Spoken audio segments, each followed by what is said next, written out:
Manifesto ఎన్నికల్లో వాళ్ళు ఇచ్చిన హామీలు ప్రధాని గారికి గుర్తుకు రాల.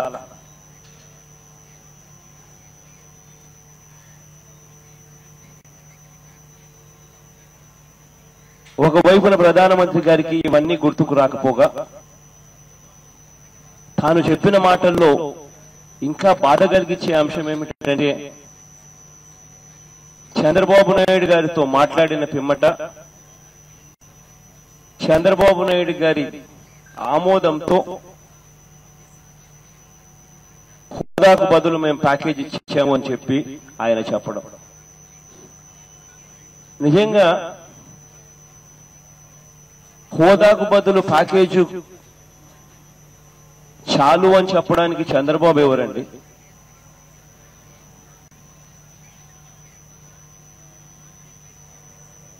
చంద్రబాబుకు ఆ హక్కు ఎవరిచ్చారండి?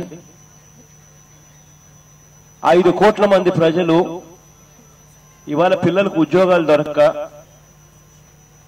చదువు అయిపోయిన తర్వాత ఎక్కడికి పోవాలని అర్థం కాక మన రాష్ట్రంలో ఉద్యోగాలు లేక వలసల బాట పడతా ఉన్నాం. అటువంటి పరిస్థితుల్లో ఆంధ్ర రాష్ట్రం ఉంటే ప్రత్యేక హోదా వస్తేనే మేలు జరుగుతుందని తెలిసి ప్రత్యేక హోదా కలిగిన రాష్ట్రాలకు మాత్రమే పరిశ్రమలు పెట్టేవాళ్ళు కానీ, హోటళ్లు కట్టేవాళ్ళు కానీ, ఫ్యాక్టరీలు కట్టేవాళ్ళు కానీ, లేకపోతే హాస్పిటల్స్ కట్టే వాళ్ళకు కానీ ప్రత్యేక హోదా కలిగిన రాష్ట్రాలకు మాత్రమే ఇన్కమ్ ట్యాక్స్ కట్టాల్సిన పనుల, జిఎస్టీలు కట్టాల్సిన పనుల. అప్పుడే మన రాష్ట్రంలో వీళ్ళంతా వచ్చి పెట్టుబడులు పెట్టి ఇవన్నీ వస్తాయని తెలిసి దీనివల్ల ఉద్యోగాలు వస్తాయన్న సంగతి తెలిసి రాజీ పడడానికి చంద్రబాబు ఎవరు అని అడుగుతా ఉన్నాం. ఆ రకంగా ప్రపోజల్ ప్రత్యేక హోదాను పక్కన పెట్టి కేంద్రము చంద్రబాబు నాయుడు గారు కలిసి ఈ మాదిరిగా ఆంధ్ర రాష్ట్ర ప్రజలకు సంబంధించిన హక్కును తాకట్టు పెట్టే అధికారం వీళ్ళకి ఎవరిచ్చారు అని అడుగుతా ఉన్నాం. ఒకవైపున మోడీ గారు మాట్లాడిన మాటల్లో ఈ రకంగా ఆయన మాట్లాడిన మాటలు బాధ కలిగిస్తే ఆ తర్వాత కాంగ్రెస్ పార్టీకి సంబంధించిన రాహుల్ గాంధీ గారి మాటలు కూడా ఏం మాట్లాడారు అని చెప్పి గమనించినట్లయితే ఆయన ప్రస్తావనలో 1/2 నిమిషం కూడా ఆంధ్ర రాష్ట్రం గురించి మాట్లాడాలి.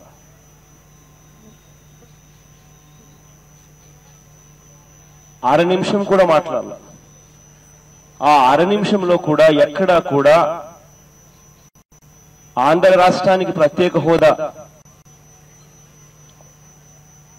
ఇవ్వాల్సిన ధర్మం ఉంది, మేమిస్తాము, మీరెందుకు ఇవ్వడం లేదు అన్న మాట ఆయన నోట్లో నుంచి రాల.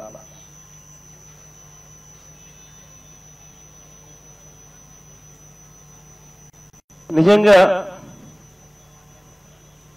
ఒకవైపున వీళ్ళ ప్రసంగాలు ఇంత బాధ కలిగించే విధంగా ఉంటే మరోవైపున చంద్రబాబు నాయుడు గారి ప్రవర్తించిన తీరు ఇంకా బాధ కలిగిస్తాయి. నిన్న చంద్రబాబు నాయుడు గారి తరపున మాట్లాడిన ఎంపీలు గల్లా జయదేవ్ గారు మాట్లాడారు. గల్లా జయదేవ్ గారు మాట్లాడిన మాటలు గత 4 ఏళ్లుగా మేము చెప్తా ఉన్న మాటలు కాదా అని అడుగుతా ఉన్నాం.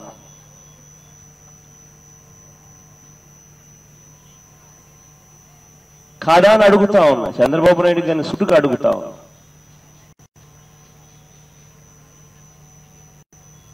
ఇదే గల్లా జయదేవ్ గారు మాట్లాడిన మాటలు ప్రత్యేక హోదాకు సంబంధించి 4 ఏళ్లుగా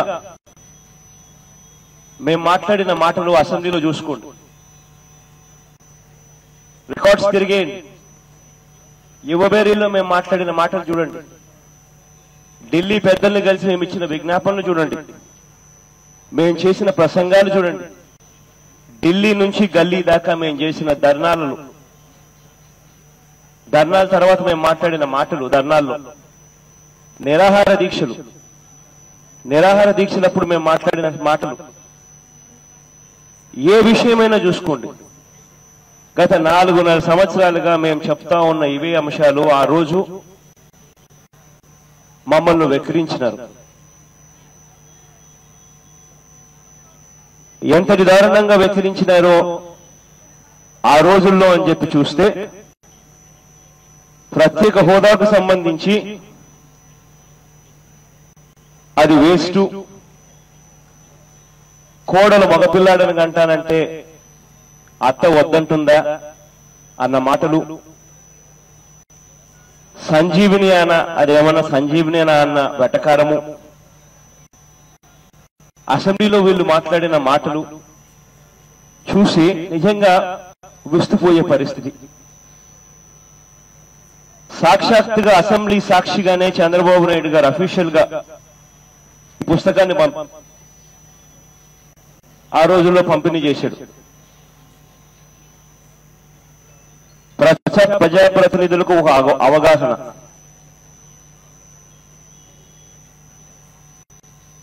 అసెంబ్లీలో ఇదే విషయాలను అంతటితో ఆగిపోకుండా మహానాడులో తీర్మానం 2017, ఈ తీర్మానాలు చూస్తే హోదా ఉన్న రాష్ట్రాలకు లేని రాష్ట్రాలకు తేడా ఏముంది? హోదా ఉన్న రాష్ట్రాలకు లేని రాష్ట్రాలకు తేడా లేదు.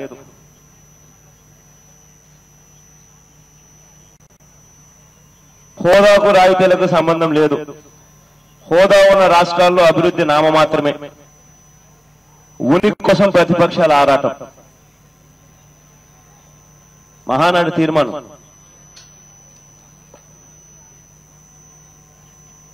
ఈ బుక్ లో నుంచి చూస్తే అవగాహన, ఆయన కల్పించిన అవగాహన చూస్తే 14వ ఆర్థిక సంఘం చేసిన సిఫార్సులు ఏంటి, ఇంకా మొదలు పెట్టుకుంటా పోతే ఇంతలా బుక్ ఇచ్చాడు. ఈ ప్రతి బుక్ లో ఆయన చెప్పిన మాటలు మహానాడు తీర్మానంలో చెప్పిన మాటలకు ఇంచుమించు సమానంగా ఇవే మాటలు చెప్పుకుంటూ మార్చి 2 చంద్రబాబు నాయుడు గారు 2014న కేంద్ర కేబినెట్ అప్పట్లో ప్రత్యేక హోదా ఆంధ్ర రాష్ట్రానికి ఇవ్వండి అని ప్లానింగ్ కమిషన్ కు ఆదేశాలు జారీ చేసింది. ఈయన ముఖ్యమంత్రి కావడం 2014 జూన్లో ముఖ్యమంత్రి అయ్యాడు. ఈయన ముఖ్యమంత్రి అయిన తర్వాత ప్లానింగ్ కమిషన్ అమల్లో ఉండింది డిసెంబర్ 31, 2014 దాకా అమల్లో ఉంది. మరి 7 నెలల పాటు చంద్రబాబు నాయుడు గారు ప్రత్యేక హోదా గురించి ఎందుకు పట్టించుకోవాలి? ఏ కేబినెట్ తో పని లేదు, ఏ ప్రధానమంత్రితో పని లేదు, ఆల్రెడీ అప్రూవ్డ్ అయిపోయింది, కేబినెట్ లో తీర్మానం అయిపోయింది. ప్లానింగ్ కమిషన్ కు ఆదేశాలు జారీ చేయమని చెప్పి ఉత్తర్వులు పోయాయి. కేవలం ప్లానింగ్ కమిషన్ తో పని చేయించుకోవాల్సిన అంశం ఎందుకు పట్టించుకోవాలి? ఇది పట్టించుకోకపోవడం అన్యాయం అని చెప్పి చంద్రబాబు నాయుడు గారికి అనిపించలేదా? ఇదే పెద్ద చంద్రబాబు నాయుడు గారు సెప్టెంబర్ 7, 2016లో అరుణ్ జైట్లీ గారు ప్యాకేజీ అని చెప్పి మన చెవుల్లో కాలీఫ్లవర్ పెట్టే కార్యక్రమం చేసినప్పుడు ఇదే అరుణ్ జైట్లీ గారి పక్కన చంద్రబాబు నాయుడు గారికి సంబంధించిన కేంద్ర మంత్రులు లేరా? అరుణ్ జైట్లీ గారు ఇచ్చిన స్టేట్మెంట్ ను చంద్రబాబు నాయుడు గారితో డిస్కస్ చేసి చంద్రబాబు నాయుడు గారి ఆమోదంతో వాళ్ళు ఈ స్టేట్మెంట్ రిలీజ్ చేస్తా ఉన్నట్టుగా చెప్పి వాళ్ళు చెప్పడం, అదే అర్ధరాత్రి చంద్రబాబు నాయుడు గారి అరుణ్ జైట్లీ గారి కృతజ్ఞతలు తెలపడం, ఆ తర్వాత అదే చంద్రబాబు నాయుడు గారు మరుసటి రోజు అసెంబ్లీలో ఏకంగా తీర్మానాలు చేసి కృతజ్ఞతలు తెలపడం ధర్మమేనా అని చెప్పి నేను అడుగుతా ఉన్నా ఇదే పెద్ద మనిషి చంద్రబాబు నాయుడు గారు. ఏంటండి వీడియో నచ్చిందా? అయితే ఓ లైక్ వేసుకోండి, లేదంటే ఓ కామెంట్ చేయండి. ఎప్పటికప్పుడు మా వీడియోస్ చూడాలంటే సబ్స్క్రైబ్ చేసుకోండి.